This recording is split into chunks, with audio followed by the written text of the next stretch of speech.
moom it daal dinay joxe gis-gisam par rapport ak li nga xam ne fan yi moom doon waxtaanee muy Mansour Faye mi nu bloqué fa li nga xam ne nag moo di ca AIBD lu tolloog ñaari yoon moom Guy Marius Sagna aussi di samp ab laaj est-ce que loolu nekk na en conformité ak li nga xam nag moo di article 12 de la loi numéro 2021 21 du 2 mars 2021 nga xam ne tey jii lépp luy acte administratif daanaka balaa nu koy mën a exécuter rek daa fekk ki mu concerné nu daal di ko koy notifier moom it muy daal di samp laaj est-ce que am na aussi ay enquête wala information judiciaire yoo xam ni ubbi nañ ko jëmale ko rek ci ki nu daal di aaye mu génn li nga xam ne nag moom moo di réew mi mu nuy xam ne est-ce que dañ ko notifier avant muy àgg fa li nga xam ne nag moo di ca aéroport ba alors tey jii lan mooy doon sa réaction par rapport ak question yi nga xam ni honorable député Guy Marius Sagna def na ko jëmale ko rek ci mbir moomu. waaw léegi si nañu xam léegi d'abord lan mooy lu ñu tuddee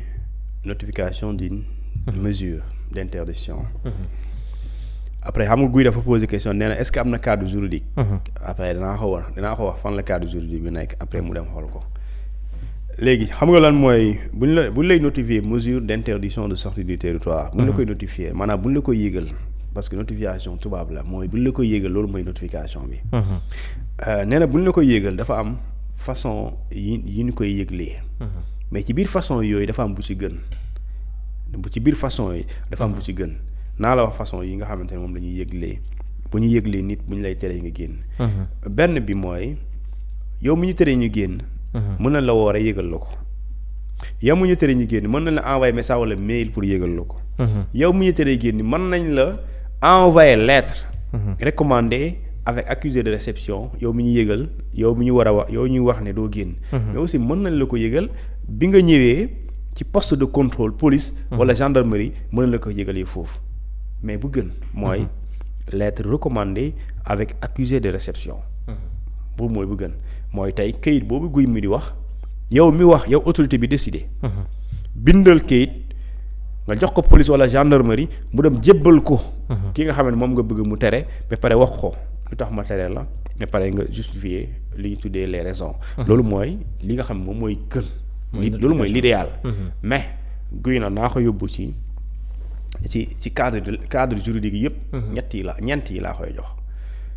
xaw ma ban autorité moo ko tere. léegi moom bu comparé dina xam ban autorité moo ko ci tere. moo teree Mansour Faye mu génn su dee autorité judiciaire bi moo teree nit ki mu génn réew mi. autorité judiciaire bi mën na la teree nga génn réew par exemple bu fekkente ni da nga nekk ci enquête. maanaam si tu es sous enquête. wala bu fekkente da nga nekk.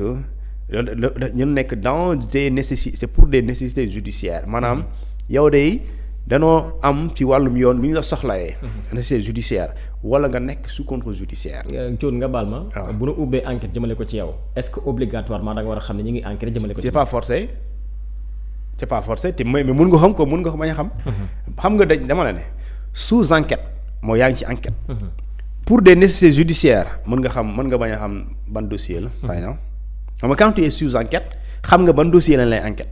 mais si c'est pour des nécessités judiciaires. mais mënuloo xam lan la mooy tey yoon dina la mun topp wala dina la mun soxla. kon yow na nga xaaraale. léegi su boobaa bu dee loolu la wala nga nekk sous contrôle judiciaire ñu ne dans tous les cas bu mu ci mën di doon bu dee justice la. kii di décider mën na décider sukkandiku ci li ñu tuddee code de procédure pénale. loolu mooy cadre légal cadre juridique bi dinaa la jox article yi. 33 du code de procédure pénale. daganal na ko 127 du code de procédure pénale daganal na ko. et 129 du code de procédure pénale daganal na ko su boobaa doo génn. mais nag tere génn boobu aussi mooy da nga ko war a yëgal nit ki. léegi ni nga ko koy yëgalee wax naa la yenn façon ma limal la carte yooyu. léegi am beneen boo xamante ne su dee l'autorité administrative maanaam li jógee ci kilifa ministère de l'intérieur. mën na la tere nga génn. mais pour ñu daganal seen tere génn boobu maanaam pour mu nekk lu dagan. ci kanamu constitution parce que constitution moo ne mën nga génn dem fu la neex. soo bëggee privé nit kooku mu génn da nga koy indi ci cadre légal cadre juridique boobu mooy les codes de sécurité intérieure nee na. autorité administrative mën na teree nit ki mu génn mu indi article 6 du code de sécurité intérieure. c'est ça le cadre juridique. beneen bi mooy. ñu ne mën nañu tere Sénégalais mu génn bu fekkente ni administration fiscale moo la ko teree nee na mën na la tere nga génn. waaye du la ne te doo génn rek point déedéet dana naan doo génn parce que yow da nga ma yoral dette fiscale da nga ma yoral xaalis da nga yoral état xaalis doo génn réew mi ba pare pour mu motiver ko pour mu am cëslaay ci yoon mu nekk dëgg dafay indi le code général des impôts. Code général des impôts moo permettre l'administration fiscale de bloquer un Sénégalais pour lui dire wala benn nit ku yoral état xaalis ci wàllum fiscalité mu ne ko doo génn réew mi wala bu mujj bi mooy waa douane les services douaniers la douane les douanes sénégalaises mën nañ interdire Massamba wala Mademba mu génn réew mi bu fekkente ni dafa yore ay taxes douanières yu mu war a fay léegi nag moom buy motiver décision boobu moom aussi di douanier yi moom dafay indi lu ñu tuddee le code des douanes sénégalais donc loolu mooy les codes yooyu loi parce que dañ na ne constitution moo ne nit ki mën na génn dem fu ko neex ci réew mi et pare voyager la convention des droits de l'homme d'accord donc la déclaration plutôt des universelle des droits de l'homme wax ko aussi lu ñu tuddee la charte africaine des droits de l'homme et des peuples wax ko donc loolu boo ko bëggee dindi loi rek ngay teg sinon da ngay violer du ak yelleef nit ki léegi nag su dee da nga indi nag cadre multi légal bi mooy bu dee justice code de procédure pénale moo ko prévoir 33 et 127 et 129 bu dee autorité administrative c'est le code de sécurité intérieure article 6 bu dee code des douanes c'est également des douanes la plutôt c'est le code des douanes bu dee c'est waa impôt administration fiscale mais c'est le code général des impôts donc léegi nag su boobaa autorité bi kay mooy ban autorité moo teree mu génn moo ko teree mu génn léegi nag si la notification a été faite pas je dis était écrite maanaam nga def lettre recommandée di nga xam ban service la parce que di nga xam ban autorité la parce que su boobaa lettre boobu y aura lu ñuy tuddee le contenu di nga xam Massamba moo la ko adressé et su boobu lu ñu ciy jublu mooy soo ko jotee yow su dee àndoo ci nga dem contester ko ci cour suprême loolu lañ ciy jublu mais Thioune vu la situation est-ce que duñu wax ni carrément que ni notification boobu dafa mel ni defaguñ ko parce que tey jii ki nga xam ne nag moo di Mansour bu fekkoon jot notification bi dina wax ana ban autorité moo ko aay mu génne li nga xam nag moo di réew mi comme ni nga ko expliqué moo xam judiciaire wala li nga xam nag moo di administration fiscale wala tey jii dem na fële ca aéroport ba ñu xamal ni ko carrément mën a koo génn mais waxuñu ko la moo tax dañ ni ko rek ndogal bi ci kaw la jógee donc est-ce que mën na remettre en question notification ba tey ci kaw Mansour Faye waaw xam nga si la nee naa la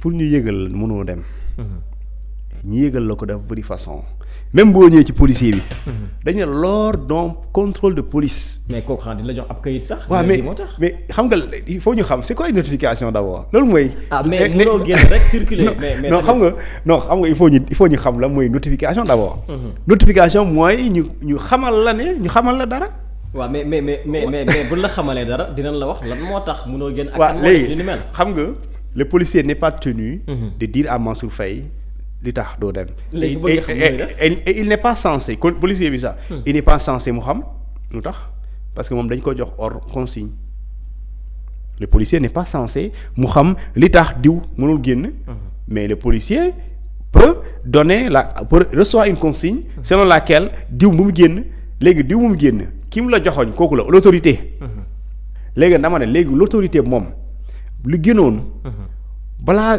waa ji di ñëw aéroport autorité bi notifié ko décision par lettre recommandée est-ce que comprend li bëgg a wax léegi par lettre recommandée boobu yow ki jot loolu bu la neexee nga ne waaye kii lu ma envoyé fii man damay voyager léegi bu dee mënoo parce que voyager quand je dis damay voyager waxuma da ngay dem aéroport déedéet da ngay dem fële cour suprême nga teg ko ci table ngay la ne yenn juges yi état wu Sénégal jaaree ko ci autorité diw daf maa tere ma génn réew mi ànduma ci loolu la ñuy tuddee référé suspension maanaam da ngay dem pour la levée de la mesure nga pour ñu tegg ko parce que àndoo ci wala bu dee da nga tënk sa liberté nga def le référé liberté léegi juge boobu moom dina xool fi état wu Sénégal sukkandiku benn yow doo génn ak yow ni nga contesté observation yi nga def ñu xool yéen ñaar kan mu am dëgg léegi si référé boobu si c'est administratif ba tey doo mën a génn tant que Cour suprême joxewul li nga xam nag moo di verdict bi non si c'est administratif si c'est l'autorité administrative yow mii ñu concerné mën nga bind une lettre def say observation envoyé ko ministère de l'intérieur parce que l'autorité administrative c'est le ministère de l'intérieur d'accord léegi su boobaa moom bu ko jotee mën na vérifier mën na ordonner mën na lever mën na lever li ñu tuddee la mesure maanaam la main levée c'est la mesure. Par exemple il y a eu des gens ñoo xam ne dañ leen terewoon ñu génn mais lu ñu def après bu ñu ko annoncé dañoo dem bind bu ñu bindee génnaatuñ da ngaa dégg coow waaw li tax mënoo dem bind yow tamit comme ñëpp da ngay bind comme ñëpp ministre de l'intérieur jàpp nga ne lu administrative parce que moo yor la sécurité intérieure moo tax soo demee aéroport police nga fay fekk donc bu la policier bi teree kay kon autorité administrative moo la ko tere demal nga bind ko nga def observation nga bind léegi moom nga wax ko dañ la tere waaye yow àndoo ci léegi su boobaa moom di bu jotee sa kayit il est obligé de te répondre pour mu tontu la. su jàppee ne dafa war a continuer mu notifier la dafa war a continuer su dee effectivement warul am mu signifier la ne la mesure est levée. donc loolu vraiment méttiwul bu dee justice la nga dem cour suprême da nga jàpp dañoo violer say droit say liberté. mesure bi jaarul yoon alors sëñ bi tu fais effectivement un référé suspension ou un référé liberté. C'est aussi simple que ça. Tout le reste, c'est un tintamarre politique.